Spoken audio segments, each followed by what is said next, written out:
Mes chers amis de la lucidité douloureuse, mes frères d'infortune dans ce grand asile à ciel ouvert qu'est devenu la France, il semblerait qu'une nouvelle pathologie foudroyante se propage dans nos contrées.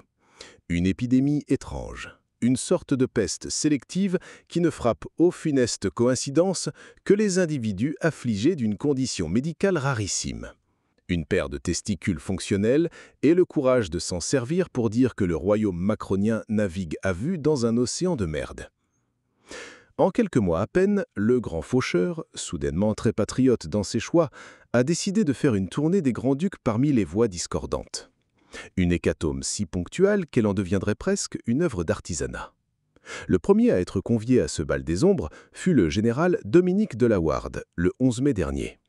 Le patient zéro de cette contagion de la vérité. On nous a servi la tisane habituelle, le bouillon narratif pour endormir les consciences. La vieillesse, la maladie, un départ naturel pour un homme de son âge. Le premier cadavre est toujours un accident, n'est-ce pas? Pourtant, ce général avait la fâcheuse manie de pointer du doigt l'inanité cosmique de notre politique étrangère, cette russophobie de carnaval qui pousse nos élites à dépouiller la Grande Muette jusqu'à l'os pour armer un régime ukrainien dont la seule victoire notable est d'avoir pulvérisé tous les records de corruption. Un sacrifice matériel colossal pour un résultat frôlant le néant sidéral. Mais chut, c'était la vieillesse. Puis, le 9 juin, un mois plus tard, l'air s'est épaissi. C'est ici que l'odeur du soufre commence à chatouiller sérieusement les narines. Éric Denset, grand prêtre du renseignement, fondateur du CF2R, est retrouvé sans vie à son domicile. Et là, le grimoire des solutions faciles s'ouvre à la page la plus usée, le suicide. Ah, le suicide, cette porte de sortie si commode que l'on propose aux âmes qui en savent un peu trop.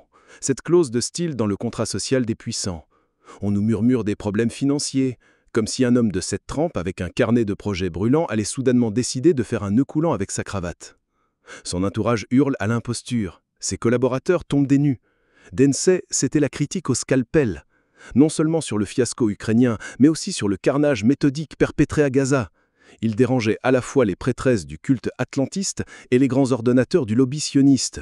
Forcément, ça fait beaucoup de monde à déranger. Son dossier a été refermé avec la délicatesse d'un boucher. Le suicide est le nom de plume de l'assassinat d'État. Et comme si ce diptyque funèbre ne suffisait pas, voici le troisième acte de la tragédie. Le 7 juillet, Olivier Marleix, député Les Républicains, nous quitte à son tour.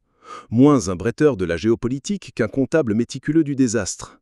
Marleix, c'était l'homme des rapports parlementaires qui piquent, l'archiviste du grand bradage national. Affaire Alstom, gestion calamiteuse du Covid, saccage de nos fleurons industriels. Il était le greffier de la souveraineté perdue, un anti-macroniste dont les écrits resteront comme des anathèmes gravés dans le marbre de notre déchéance. Sa mort vient parachever ce diptyque d'une manière si parfaite qu'elle en devient grotesque. 3 hommes, 3 critiques, 3 morts opportunes. Alors quelle est la morale de cette fable macabre? Si d'aventure, dans les semaines qui viennent, vous appreniez que le professeur Raoult a été retrouvé à son domicile, victime d'un tragique accident de trottinette électrique dans son salon, il faudra peut-être cesser de croire aux coïncidences et commencer à parler de signature. Car ce qui se joue ici, mes amis, c'est un grand nettoyage de printemps avant la tempête. La France est devenue le laboratoire du mondialisme le plus féroce, la tête de pont de l'oligarchie.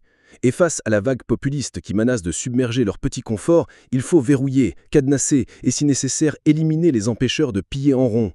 C'est la préparation du terrain pour 2027, s'assurer qu'aucune voix crédible ne pourra s'élever.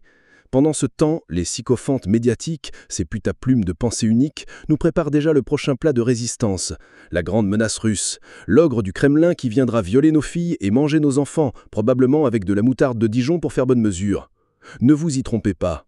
C'est une guerre totale, une guerre à mort. Et dans cette arène, comme toujours, les combattants les plus valeureux sont souvent les premiers à tomber.